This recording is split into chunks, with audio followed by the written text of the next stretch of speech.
Yeah, they got lots to do down here, and I just talked to the main painter here, and his game plan is he's masking everything, and he's getting ready to do all the baseboard, all the doors and frames and casings, the window stool. He's going to concentrate on all that, and when he does that, see, he's got the same paint, the semi-gloss, and it's all going to be, I think they're doing Swiss coffee.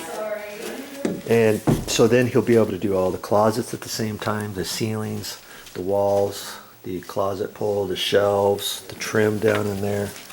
And then when he comes in to other storage areas, this whole area is going to be painted the same as the doors and frames. This whole area is going to be painted the same as the doors and frames. So he's got a system going. He's going to paint all that in one go.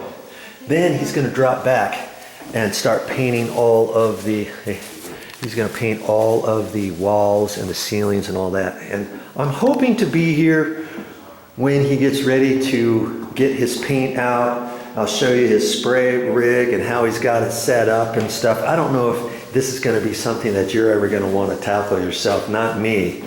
But I'm still making these videos so that I can kind of give you some different tips and ideas for when you get ready to paint your house, or how you're going to tackle your doors and frames if you want to repaint them, or colors, sheens, that kind of stuff. Okay? And hey, you might just be interested, oh, that's how they do it.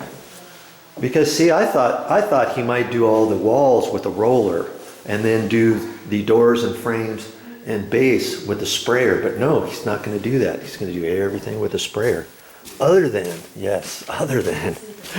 he pointed out to me in this storage area where the HVAC system, where the heating system is here and over here, the water heater's over here. If he sprays this, look at all this stuff he'd have to plastic off and things.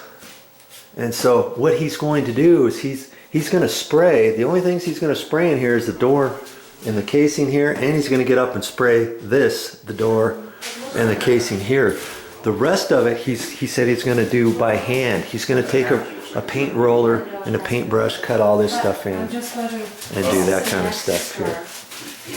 Okay. Oh, I see I've got another light fixture lens I have to take out here, and that one there. And we have lights. Okay. We have one of those big lights, you know, that we can extend. It's got that. Good grief, yes, I guess all this has to be done too, because this is all going to be sprayed too, right up against the carpet. It's all in the prep, baby, right? Yes, sir. Yeah. Yeah. So he cuts the plastic, and then he puts this other stuff. Look at that. That's a pretty cool gun. Yeah. It's got the masking tape on it, and it's got the paper. So you pull it out all in one go. Just like that, and it rips right off of this side thing. It's got teeth on it. That's nice. Yes, sir. Comes handy. Yep.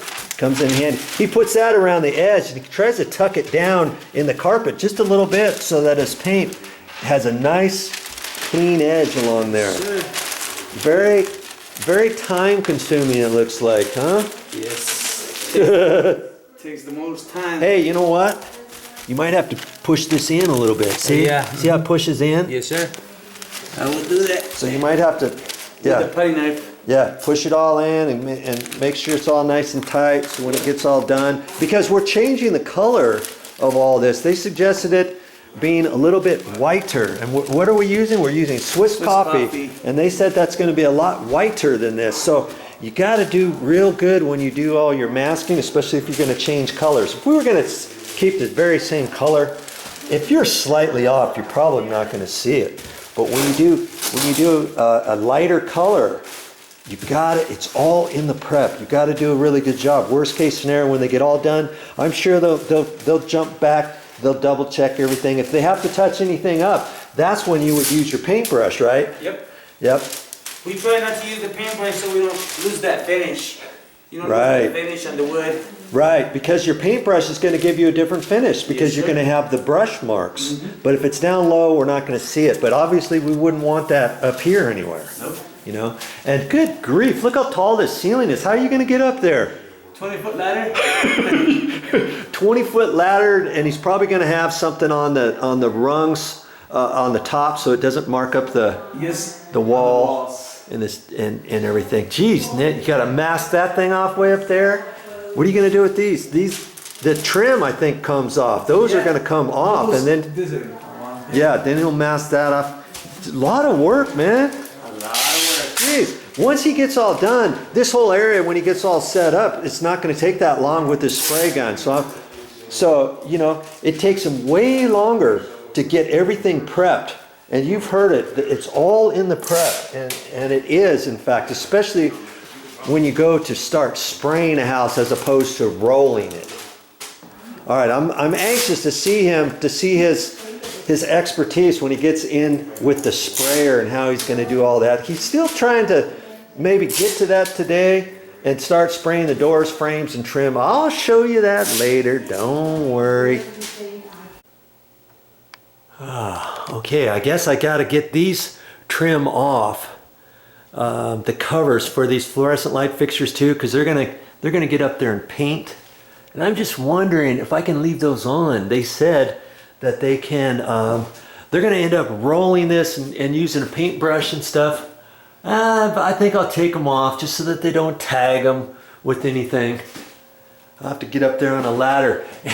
And when I was up here before, I was like, what on earth is that little thing right there for? I wasn't sure what that was for.